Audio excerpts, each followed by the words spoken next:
വഞ്ഞാറമൂട് കൂട്ടക്കൊലപാതകത്തിൽ കുറ്റപത്രം സമർപ്പിച്ച് പോലീസ്. മുത്തശ്ശി സൽമാ ബീവിയെ കൊലപ്പെടുത്തിയ കേസിലാണ് ആദ്യ കുറ്റപത്രം സമർപ്പിച്ചത്. ജയിലിൽ ആത്മഹത്യയ്ക്ക് ശ്രമിച്ച അഫാൻ മെഡിക്കൽ കോളേജ് ആശുപത്രിയിൽ ICUവിൽ. കാക്കിയിലേക്ക് സ്വാഗതം.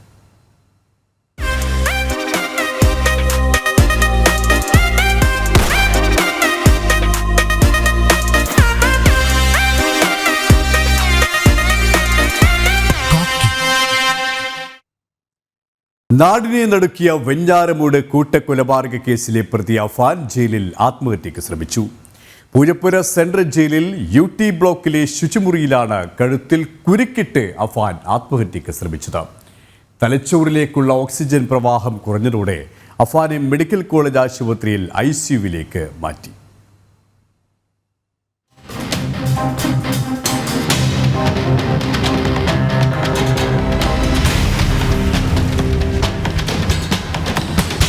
തിരുവനന്തപുരം പൂജപ്പുര സെൻട്രൽ ജയിലിൽ UT ബ്ലോക്കിലായിരുന്നു അഫാൻ കഴിഞ്ഞിരുന്നത്. രാവിലെ 11 മണിയോടെ ശുചിമുറിയിൽ പോകണമെന്ന് അഫാൻ ജയിൽ അധികൃതരോട് ആവശ്യപ്പെട്ടു. തുടർന്ന് ജയിൽ വാർഡൻ അഫാനെ ശുചിമുറിയിൽ എത്തിച്ചു. സമീപത്ത് ഉണങ്ങാനിട്ടിരുന്ന മുണ്ട് എടുത്തുകൊണ്ടാണ് അഫാൻ ശുചിമുറിയിലേക്ക് പോകുന്നത്. വാതിൽ തുറക്കാൻ വൈകിയതിനെ തുടർന്ന് വാർഡൻ ശുചിമുറിയുടെ വാതിൽ ചവിട്ടിപ്പൊളിച്ചതിനെ തുടർന്നാണ് അഫാനെ കഴുത്തിൽ കുരുക്കിട്ട നിലയിൽ കണ്ടെത്തിയത്. വാർഡൻ ഉടൻ തന്നെ ജയിൽ അധികൃതരെ വിവരം അറിയിക്കുകയായിരുന്നു. തുടർന്ന് 11:25ഓടെ അഫാനെ തിരുവനന്തപുരം മെഡിക്കൽ കോളേജ് ആശുപത്രിയിൽ പ്രവേശിപ്പിക്കുകയായിരുന്നു. നിലവിൽ അഫാൻ മെഡിക്കൽ കോളേജ് ആശുപത്രിയിൽ അതിതീവ്ര പരിചരണ വിഭാഗത്തിലാണ്. അഫാന്റെ തലച്ചോറിലേക്കുള്ള ഓക്സിജന്റെ പ്രവാഹം കുറഞ്ഞിട്ടുണ്ട്. 24 മണിക്കൂറും നിരീക്ഷണത്തിൽ വേണമെന്ന് ആശുപത്രിയിൽ നിന്ന് ലഭിക്കുന്ന വിവരം. പിതൃമാതാവ് സൽമാ ബീവിയെ കൊലപ്പെടുത്തിയ കേസിൽ അഫാനെതിരെ അന്വേഷണ സംഘം കഴിഞ്ഞ ദിവസം കുറ്റപത്രം സമർപ്പിച്ചിരുന്നു. കുറ്റപത്രം വായിക്കുന്ന സമയത്ത് ആത്മഹത്യ ചെയ്യുമെന്ന് അന്വേഷണ ഉദ്യോഗസ്ഥരോട് അഫാൻ പറഞ്ഞിരുന്നു. ജനം, തിരുവനന്തപുരം. കൂട്ടക്കൊലപാതകത്തിൽ ആദ്യ കുറ്റപത്രമാണ് പോലീസ് സമർപ്പിച്ചു കഴിഞ്ഞത്. പ്രതി അഫാൻ മുത്തശ്ശി സൽമാ ബീവിയെ കൊലപ്പെടുത്തിയ കേസിലാണ് കുറ്റപത്രം നൽകിയിരിക്കുന്നത്. 450 പേജുള്ള കുറ്റപത്രമാണ് Pangode CI Jinesh Nedumangad judicial first class magistrate കോടതി 2 സമർപ്പിച്ചത്.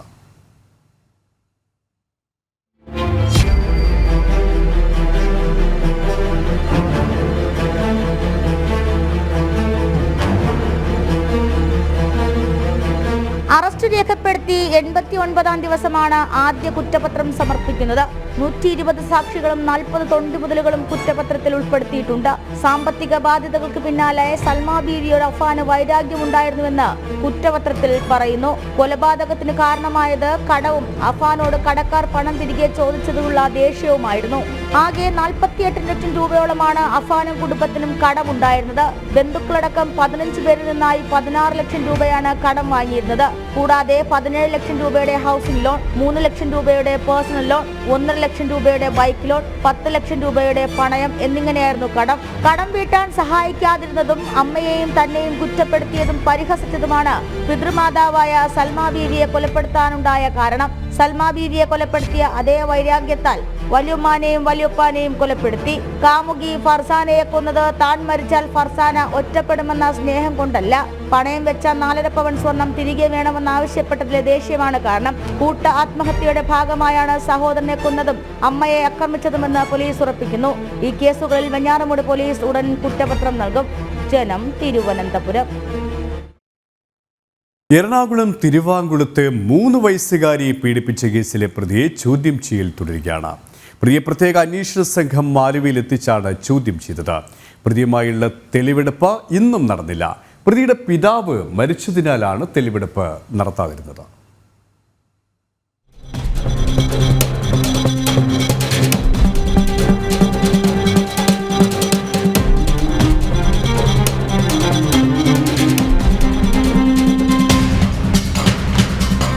മൂന്ന് വയസ്സുകാരിയെ പീഡിപ്പിച്ച പ്രതിയെ 3 ദിവസത്തേക്കായിരുന്നു പോലീസിന് കസ്റ്റഡിയിൽ ലഭിച്ചത്.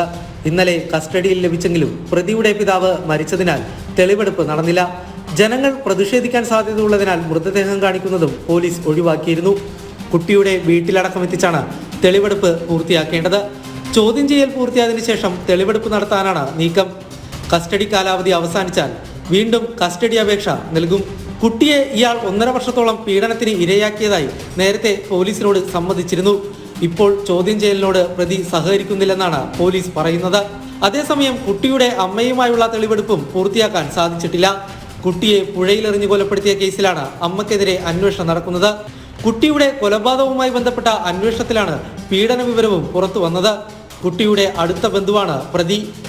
ജനം, കൊച്ചി. രാസലഹരിയുമായി MBA വിദ്യാർത്ഥി പിടിയിൽ. തിരുവനന്തപുരം പാറശാലയിലാണ് 13 ഗ്രാം രാസലഹരിയുമായി MBA വിദ്യാർത്ഥി പോലീസിന്റെ പിടിയിലായത്. വിൽപ്പനയ്ക്കായി ബാംഗ്ലൂരിൽ നിന്നും എത്തിച്ച രാസലഹരി പൂവച്ചൽ സ്വദേശി മോബിൻ ജോർജിൽ നിന്നാണ് പോലീസ് പിടിച്ചെടുത്തത്.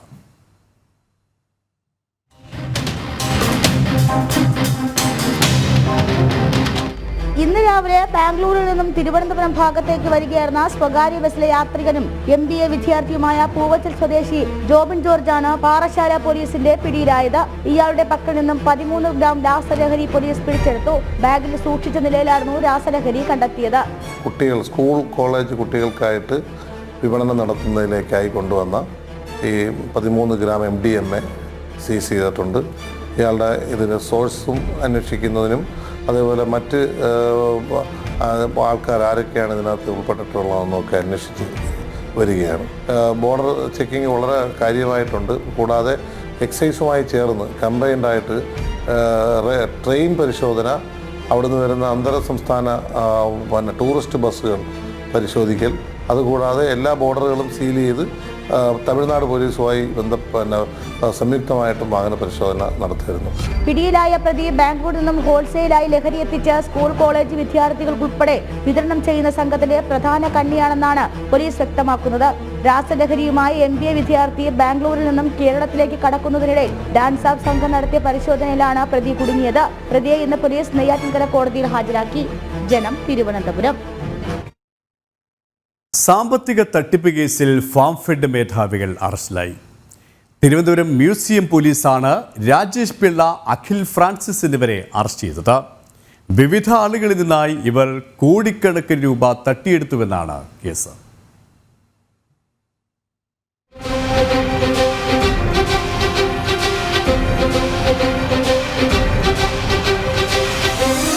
സാമ്പത്തിക തട്ടിപ്പ് കേസിൽ ഫാം ഹെഡ് ചെയർമാനും MDയും അറസ്റ്റിൽ. രാജേഷ് പിള്ള, അഖിൽ ഫ്രാൻസിസ് എന്നിവരെ മ്യൂസിയം പോലീസാണ് പിടികൂടിയത്. നിരവധി പേരിൽ നിന്നായി ഇവർ ഇരുവരും കോടികൾ തട്ടിയെന്നതാണ് കേസ്. ഫാം ഹെഡ് സ്ഥാപനത്തിന്റെ പേരിൽ കോടിക്കണക്കിന് രൂപയുടെ തട്ടിപ്പ് സംസ്ഥാനത്തിന്റെ വിവിധയിടങ്ങളിൽ സ്ഥാപനവുമായി ബന്ധപ്പെട്ടവർ നടത്തിയെന്ന വ്യാപകമായ പരാതി സംസ്ഥാനത്തെ വിവിധ പോലീസ് സ്റ്റേഷനുകളിൽ ലഭിച്ചിരുന്നു. ചെന്നൈയിലും കേരളത്തിലും വിവിധ ബ്രാഞ്ചുകളുള്ള സ്ഥാപനമാണ് ഫാം ഹെഡ്. ഇവർ നിക്ഷേപകരിൽ നിന്ന് 12.5% പലിശ നൽകാമെന്ന് പറഞ്ഞുകൊണ്ട് പണം വാങ്ങിയിരുന്നു.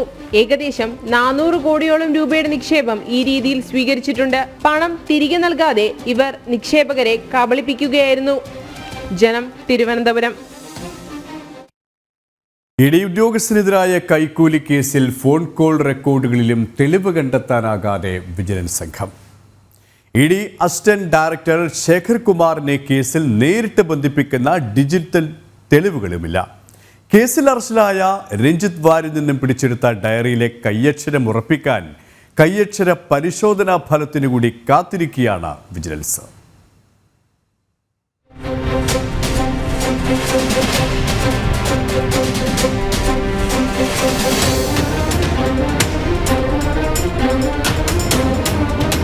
ശേഖർ കുമാറിന്റെ മുൻകൂർ ജാമ്യാപേക്ഷയെ ശക്തമായി എതിർക്കുമെന്ന് പറയുമ്പോഴും തെളിവുകളുടെ അഭാവം വിജിലൻസിന് തിരിച്ചടിയാകും.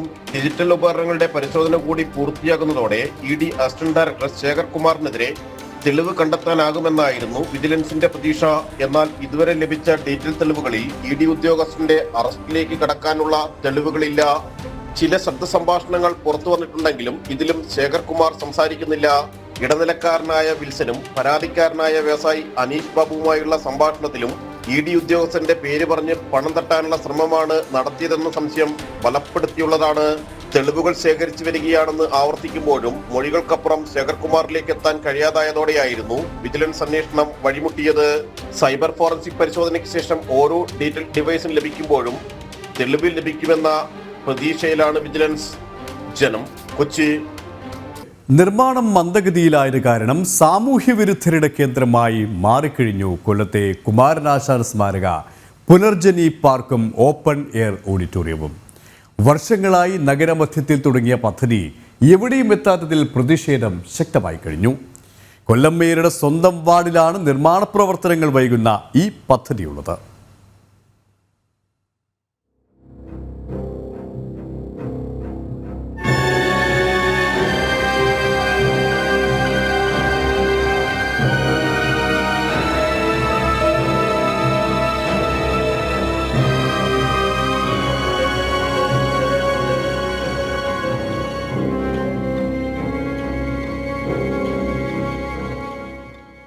കൊല്ലം KSRTC ബസ് സ്റ്റാൻഡിന് സമീപം ലിങ്ക് റോഡിന് വശത്താണ് മഹാകവിയുടെ പേരിൽ ഓപ്പൺ എയർ ഓഡിറ്റോറിയവും പുനർജനി പാർക്കും നിർമ്മിക്കാൻ തീരുമാനമായത്. പ്രവർത്തനങ്ങൾ ആരംഭിച്ച് കാലങ്ങൾ കഴിഞ്ഞു. ഇതുവരെയും നിർമ്മാണ പ്രവർത്തനങ്ങൾ പൂർത്തിയായിട്ടില്ല. ഇന്നിവിടെ എത്തിയാൽ കാണുന്നത് മേഞ്ഞു നടക്കുന്ന പശുക്കളും മദ്യക്കുപ്പികളും മാലിന്യങ്ങളുമൊക്കെയാണ്.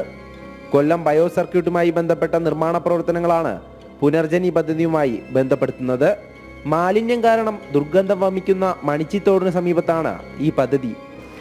ശരിക്കും പറഞ്ഞാൽ ഒരു തോട്ടിനകത്ത് കൊണ്ടിട്ട് ഒരു ഓപ്പൺ ഓഡിറ്റോറിയം, അതിൻ്റെ തൊട്ട് ചേർന്ന് ഒഴുകുന്ന മാലിന്യം ഒഴുകുന്ന ഒരു തോടാണ്, മണിച്ചിത്തോടെന്നറിയപ്പെടും. തുടങ്ങി വെച്ച ഫണ്ടുകളുടെ വിനിയോഗം വെട്ടിക്കുന്നതിന് വേണ്ടിയിട്ട് മാത്രം. കാരണം നമുക്കറിയാം, കൊല്ലം കോർപ്പറേഷൻ നടത്തിയിട്ടുള്ള ഒരു പദ്ധതികളും ഇന്ന് വരെ പൂർത്തീകരിക്കാൻ സാധിച്ചിട്ടില്ല. അഥവാ അത് പൂർത്തീകരിച്ചാൽ അത് ഏകദേശം 1-2 വർഷത്തോടു കൂടി അത് പൂട്ടുന്ന ഒരു സാഹചര്യമാണ് എത്തിയിരിക്കുന്നത്. പ്രവർത്തനങ്ങൾ മന്ദഗതിയിലായതോടെ ഇവിടം രാത്രിയായാൽ സാമൂഹ്യ വിരുദ്ധരുടെ കേന്ദ്രമാകും. അതിൻ്റെ ബാക്കിലായിട്ട് സാമൂഹ്യ വിരുദ്ധരുടെ ശല്യമാണ് ഇപ്പോൾ നിലവിൽ അവിടെ നടന്നുകൊണ്ടിരിക്കുന്നത്. നമുക്ക് സന്ധ്യയായി കഴിഞ്ഞാൽ നമ്മൾ അതുവഴി പാസ് ചെയ്യുമ്പോൾ ഒരുപാട് ആൾക്കാർ വന്നിങ്ങനെ ഇരിക്കുന്നിടത്ത്, നമുക്കറിയാം ഒരു ഓപ്പൺ ഓഡിറ്റോറിയം ആകുമ്പോൾ ഒരുപാട് ആളുകൾക്ക് ഇരിക്കേണ്ട സാഹചര്യത്തിൽ വൃത്തിയായ ഒരു സാഹചര്യത്തിലാണ് ഇത് ഉണ്ടാക്കേണ്ടത്. സമാനമായി നഗരമധ്യത്തിൽ നിർമ്മിച്ച പാർക്കുകൾ പലതും കോർപ്പറേഷന് ഉപയോഗപ്പെടുത്താൻ പറ്റിയിട്ടില്ല എന്ന ആക്ഷേപവും ഉയരുന്നുണ്ട്. കുമാരനാശാൻ ഓപ്പൺ എയർ ഓഡിറ്റോറിയത്തിന്റെ ഫെൻസിംഗ്, ഇലക്ട്രിക് വർക്കുകളൊക്കെയും ഇനി പൂർത്തിയാകാനുണ്ട്. കോർപ്പറേഷൻ ഭരണസമിതിയുടെ കാലാവധി കഴിയാൻ കുറച്ചുകാലമേ ഇനി ബാക്കിയുള്ളൂ. അതേസമയം മേയറുടെ സ്വന്തം വാർഡിലെ പദ്ധതി പോലും പൂർത്തിയാക്കാൻ കഴിയുന്നില്ല എന്നതാണ് ആക്ഷേപം. ജനം, കൊല്ലം. PM കിസാൻ സമ്മാൻ നിധിയുടെ പേരിൽ അനധികൃത പണപ്പിരിവുമായി കൃഷി ഓഫീസർ. തിരുവനന്തപുരം ചെങ്കൽ കൃഷിഭവനിലാണ് സംഭവം. PM കിസാൻ സമ്മാൻ നിധിയുടെ KYC പുതുക്കുന്നതിന് വേണ്ടിയാണ് പണം ആവശ്യപ്പെടുന്നത്. പണപ്പിരിവ് നടത്തുന്നത് കിസാൻ സമ്മാൻ നിധിയിൽ നിന്നും ജനങ്ങളെ അകറ്റാൻ ലക്ഷ്യമിട്ടിട്ടാണ് എന്നാണ് പ്രധാന വിമർശനം.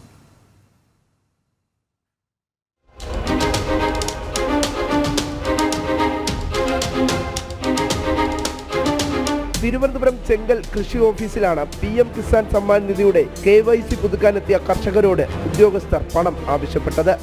200 എന്തിനു വന്നപ്പോ ചോദിച്ചാൽ ഈ PM കിസാന്റെ KYC അപ്ഡേറ്റ് ചെയ്യാൻ 200 രൂപ ചോദിച്ചു ചെങ്കൽ കൃഷി ഓഫീസിൽ. പൈസ കൊടുത്തായിരുന്നോ?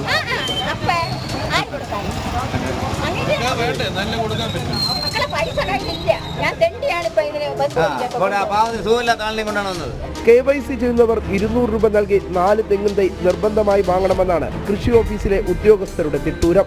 അല്ലെങ്കിൽ കൃഷി വകുപ്പിന്റെ മാസികയായ കേരള കർഷകന്റെ 1 വർഷത്തെ സബ്സ്ക്രിപ്ഷൻ എടുക്കണം. പ്രതിഷേധവുമായി എത്തിയ രാഷ്ട്രീയ പ്രവർത്തകർക്ക് മുന്നിലും ഉദ്യോഗസ്ഥർ ഉന്നയിച്ചത് വിചിത്രവാദങ്ങൾ.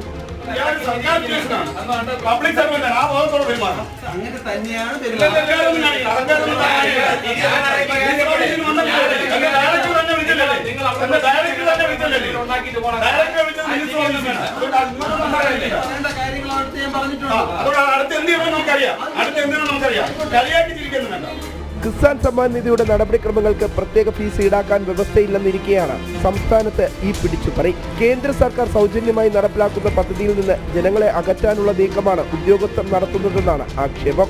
നേരത്തെ കിസാൻ സമ്മാൻ നിധിക്കെതിരെ CPM-ഉം ഇടത് ഉദ്യോഗസ്ഥരും വ്യാപക പ്രചരണം നടത്തിയിരുന്നു. എതിർപ്പുകളെ മറികടന്ന് സംസ്ഥാനത്തെ 29 ലക്ഷത്തോളം കർഷകർ പദ്ധതിയുടെ ഭാഗമാണിന്ന്. വിനീഷ്, ജനം, തിരുവനന്തപുരം. കൊച്ചി പനമ്പള്ളി നഗരിൽ ഫ്ളാറ്റിലെ പില്ലർ തകർന്നു. RBS അവന്യൂ 1 ഫ്ളാറ്റിന്റെ പില്ലറാണ് തകർന്നത്. ഫ്ളാറ്റിലെ ഒരു ബ്ലോക്കിലെ ആളുകൾ മാറിയിട്ടുണ്ട്. ഫ്ളാറ്റിലെ പില്ലർ തകർന്ന സംഭവത്തിൽ വിദഗ്ധ സമിതി അന്വേഷണം നടത്തുമെന്ന് ജില്ലാ കളക്ടർ NSK ഉമേഷ് അറിയിച്ചു.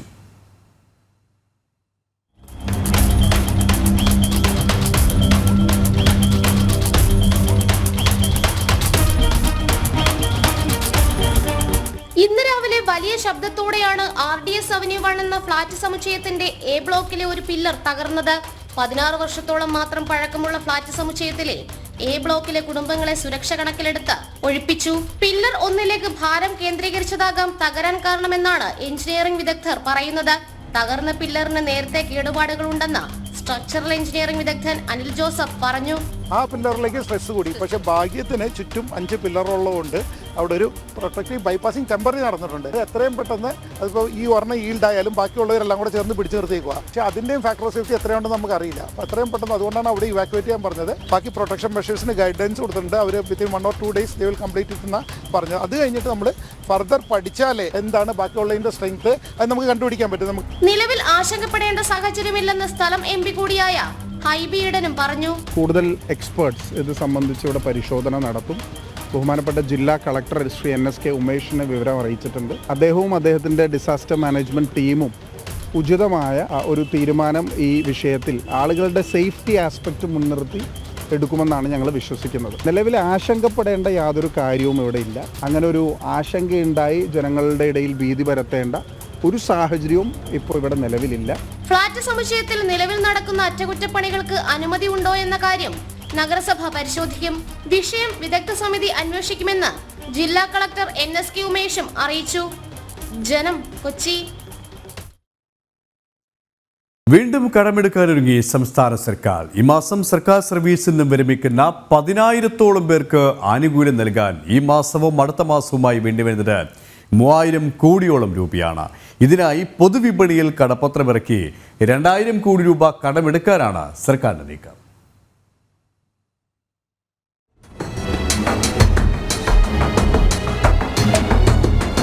ഈ മാസം സർക്കാർ സർവീസിൽ നിന്നും വിരമിക്കുന്നത് 10,000-ഓളം പേരാണ്. ഇവർക്ക് ആനുകൂല്യവും നൽകാൻ ഈ മാസവും അടുത്ത മാസവുമായി വേണ്ടിവരുന്നത് 3,000 കോടിയോളം രൂപയാണ്. ഇതിനായി 27 പൊതുവിപണിയിൽ കടപത്രമിറക്കി 2,000 കോടി രൂപ സർക്കാർ കടമെടുക്കും. ഈ വർഷം 24,424 പേർ ആകെ വിരമിക്കുന്നതിൽ പകുതിയോളം പേരാണ് ഈ മാസം മാത്രം റിട്ടയർഡ് ചെയ്യുന്നത്. തസ്തിക അനുസരിച്ച് 5 ലക്ഷം മുതൽ 80 ലക്ഷം രൂപ വരെയാണ് ഓരോരുത്തർക്കും നൽകേണ്ടി വരിക. Gratuity, terminal surrender, pension commutation, PF, state of insurance, group insurance തുടങ്ങിയവയാണ് പെൻഷൻ ആനുകൂല്യങ്ങൾ.